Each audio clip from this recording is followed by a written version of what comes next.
ఏంటంటే ఎస్ఎంఎస్ ఏంటంటే SMS abbreviation sanitise కన్నడలో డిస్కస్ చేసే ఓకేనా. మరి అదే విధంగా గమనించినట్లయితే మానవునికి సంబంధించిన వివిధ రకాల అవయవ వ్యవస్థని డిస్కస్ చేద్దాం. The different organelle system of human being అన్నమాట. వాటి లోపల మరి తెలుసు కదండి, బోన్స్ తోటి ఎముకలతో ఏర్పడే వ్యవస్థ ఏంటమ్మా? స్కెలిటల్ సిస్టమ్ అన్నమాట. ఎముకలతో ఏర్పడే వ్యవస్థని అస్థిపంజర వ్యవస్థ అని, కండరాలతో ఏర్పడేది కండర వ్యవస్థ, హృదయం రక్తనాళాలతో ఏర్పడేది బ్లడ్ సర్క్యులేషన్, మెదడు వెన్నుపాముతో ఏర్పడేది వ్యవస్థ, ఊపిరితిత్తులతోటి శ్వాస వ్యవస్థ, శ్వాస వ్యవస్థని, మరి రెస్పిరేటరీ సిస్టమ్. ఓకేనా. మరి అదే వినాల గ్రంథులతో ఏర్పడినటువంటి ఎండోక్రైన్ సిస్టమ్ అనేటటువంటిది. అదే క్రమంలో మరి ఇక్కడ ముష్కాలు, స్త్రీబీజ కోశాలు మొదలైనవి ఏ వ్యవస్థలో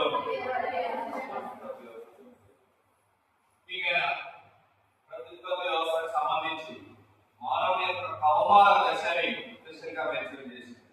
కౌమార దశలో పెరుగుదల ఏ విధంగా ఉంటుంది? ఓకేనా. అదేవిధంగా మరి వివిధ రకాలైనటువంటి మార్పులు ఏ విధంగా జరుగుతాయి? ఓకేనా. డిఫరెంట్ చేంజెస్ అనేటటువంటివి అడల్ట్స్ లోపల జరుగుతాయి. అసలు అడల్ట్స్ అంటే ఎవరు, టీనేజర్స్ ఎవరు? ఓకేనా. అడల్ట్స్ లోపల కౌమార దశ లోపల ఏ రకమైనటువంటి మార్పులు ఏర్పడతాయి అనేటటువంటి క్లియర్ గా ఓకేనా. తెలుసు కదా. ఇప్పుడు అమ్మాయిలో 100% పెరుగుదల ఎన్ని సంవత్సరాలకు? 17 సంవత్సరాలు. అమ్మాయిలకి 100% పెరుగుదల. తర్వాత వివిధ రకాలైనటువంటి గ్రంథుల యొక్క క్రియాత్మకత, ఫిజియోలజికల్ లక్షణాల్లో మార్పులు ఏ విధంగా వస్తాయి? మరి ఇవన్నీ కూడా కౌమార దశలో కూడా డిస్కస్ చేయాల్సి ఉంటుంది. సరే, ఏం లేదా ఇక్కడ ఫస్ట్ వన్ ఎవరు?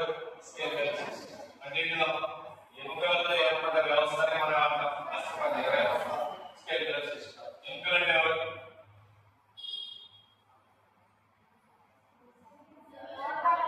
ఓకేనా. మానవ దేహానికి ఆకృతిని ఆధారంగా ఇచ్చే నిర్మాణాలు ఏమంటారు? ఎముకలు. ఇవి support the human body with the help of bones. ఓకేనా. తెలుసు కదా. మరి ఇక్కడ ఎముకల అధ్యయనాన్ని ఏమంటాం? ఆస్టియాలజీ. ఏమండి? ఆస్టియాలజీ. జస్ట్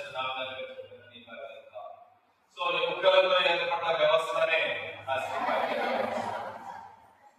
తెలుసు కదా. మానవులో మరి ఇక్కడ ఎముకలు ఎన్ని ఉన్నాయండి? 106 ఎముకలు. ఓకేనా. ఎముకల అధ్యయనం, ఆస్టియాలజీ, ఎముకల విధి, ఆకృతి, శరీర ఆకృతి మరియు ఆకృతిని ఆధారం ఇచ్చే నిర్మాణాలనే ఎముకలు. ఇదే the state and support the human body by the bones అన్నమాట. నెక్స్ట్ మరి ఎముకల అధ్యయనం చేసిన ఎముకల విధి. ఎముకల్లో మూలకాలు కాల్షియం, ఫాస్ఫరస్. ఎవరండి? కాల్షియం, ఫాస్ఫరస్ ఎక్కడ ఉంటాయి? ఎముకల్లో. మరి అదే ఎముకల రాసాయనిక పదార్థాలు మాట్లాడినప్పుడు CH3, PO4 ఏకైకమైజ్ అంటే ఎవరమై? కాల్షియం ఫాస్ఫేట్ ఉంటుంది, కాల్షియం కార్బోనేట్ కూడా గుర్తుపెట్టుకోండి. ఓకేనా. కాల్షియం ఫాస్ఫేట్, కాల్షియం కార్బోనేట్ అంటే రెండు ఇచ్చినప్పుడు ప్రధానమైన పదార్థం ఏమంటే కాల్షియం ఫాస్ఫేట్. ఎముకల్లో మూలకాలైతే కాల్షియం ఫాస్ఫేట్. మరి కాల్షియం మరియు ఫాస్ఫరస్ ఇంకా రసాయనం అయితే వేరు. కెమికల్ ఏజెంట్స్ అన్నప్పుడు కాల్షియం ఫాస్ఫేట్, కాల్షియం కార్బోనేట్. మరి ఎముకల్లో మూలకాలు అన్నప్పుడు కాల్షియం మరియు ఫాస్ఫరస్. ఓకేనా. మరి ఎముకలు ప్రధానంగా ఎన్ని రకాలండి? ఒకటే మెత్తని ఎముక. మెత్తని ఏమంటున్నారండి? English cartilage. ఎవరండి? కార్టిలేజ్. ఓకేనా. మరి రెండవది